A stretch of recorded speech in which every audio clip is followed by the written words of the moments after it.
Thanks for agreeing to see me. No problem, Jason. How can I help you? Well, as you know, I have 3 articles ready for publication, and it's come down to the co-authorship question. I feel that I should be publishing these as my own work and not as a co-author. I've done the work, and it's what I would expect. Well, I don't understand why you feel that when we've been through the process and all the stages together. Well, the 2 smaller articles are totally separate from the main thesis. I use different data and I analyse it myself. Really, the only thing that they share is the topic.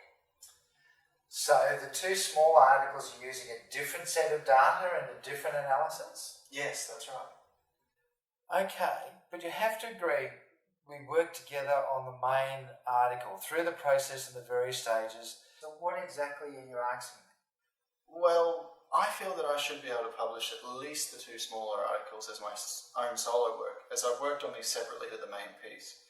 I realise the amount of input that you've had in the completion of the main piece, and I can see that co-authorship for that would be fair, but I'm really not happy for that to be the case for the other 2.